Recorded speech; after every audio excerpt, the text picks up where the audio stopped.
नमस्कार, मैं पीहू और आप देख रहे हैं लोकमत राजस्थान। भारत या कहें कि संपूर्ण दुनिया में इस बार प्रकृति ने त्रासदी मचा दी है, जिसके चलते भारत के भी कई राज्य जलमग्न हो चुके हैं और पंजाब के 23 जिलों में बाढ़ ने तबाही मचा रखी है। यहाँ के 1655 गांव पानी में डूब गए हैं।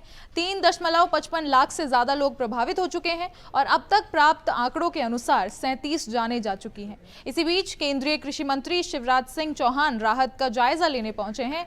हेलीकॉप्टर से लेकर नाव तक मंत्री जी का हर कदम मीडिया की नजरों में दर्ज हुआ है।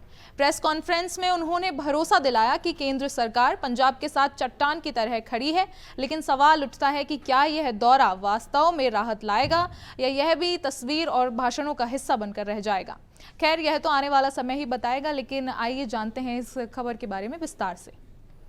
पंजाब जो भारत का अनाज भंडार है और आज वही बाढ़ की मार से करा रहा है। अमृतसर से तरनतारन तक फैली बाढ़ ने खेतों को तालाब में बदल दिया है, घर उजाड़ दिए हैं और हजारों परिवारों को बेघर कर दिया है। ऐसे में केंद्र सरकार की नजरें भी यहां टिक गई हैं और इसी क्रम में केंद्रीय कृषि मंत्री शिवराज सिंह चौहान ने शुक्रवार को पंजाब का दौरा किया है। अमृतसर एयरपोर्ट पर राज्यपाल गुलाब चंद कटारिया ने उन्हें 5 जिलों में हुए नुकसान की रिपोर्ट सौंपी। इसके बाद शिवराज ने प्रेस कॉन्फ्रेंस में कहा कि पंजाब हमेशा देश की शान रहा है। संकट की इस घड़ी में केंद्र सरकार उनकी हर संभव मदद करेगी। इस प्रेस कॉन्फ्रेंस की असली तस्वीर तब सामने आई जब वे बाढ़ प्रभावित अजनाला क्षेत्र पहुंचे। यहाँ किसानों ने अपनी टूटी फसलें, बर्बाद खेत और पानी से घिरे घर दिखाए।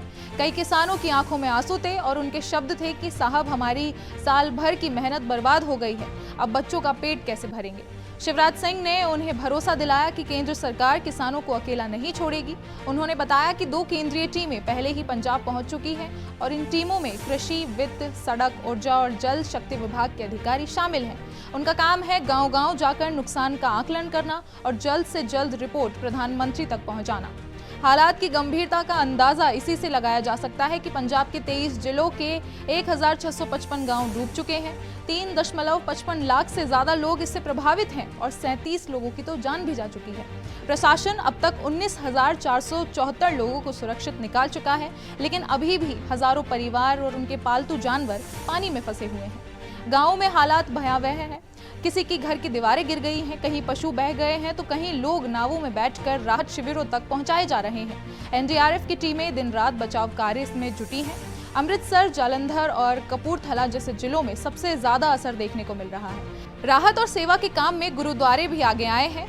गुरु रामदासपुरी अमरनाथपुरी गुरुद्वारा के मुख्य सेवादार भगत मिल्खा सिंह और उनकी टीम ने पीड़ितों तक राशन, लंगर और यहाँ तक कि पशुओं के लिए चारा भी पहुंचाना शुरू कर दिया है। जरूरतमंदों के लिए गुरुद्वारे के दरवाजे 24 घंटे खुले रहेंगे और कोई भी भूखा नहीं सोएगा। यह शब्द हैं मिल्खा सिंह के। शिवराज सिंह चौहान ने जब यह दृश्य देखा तो वे भी भावुक हो उठे। उन्होंने कहा कि पंजाब ने हमेशा देश के लिए बलिदान दिया है और अब देश पंजाब के साथ खड़ा रहेगा। उन्होंने किसानों से सीधा संवाद किया और कहा कि नुकसान का मुआवजा और राहत पैकेज जल्द ही दिया जाएगा। हालांकि सच्चाई यह भी है कि अभी तक पानी पूरी तरह नहीं उतरा है। सरकार और प्रशासन मान रहे हैं कि वास्तविक नुकसान का अंदाजा तभी लगाया जा सकेगा जब पानी घटेगा, लेकिन किसानों का दर्द इंतजार नहीं कर सकता। उनकी फसलें पहले ही बह चुकी हैं। अब उनके सामने रोजमर्रा की जरूरतें और बच्चों के भविष्य के सवाल खड़े हो रहे हैं। आने वाले 2 दिनों के लिए भारी बारिश का अलर्ट ने हालत को और भयावह कर दिया है। लोग दहशत में हैं कि कहीं यह बाढ़ और तबाही ना मचा दे।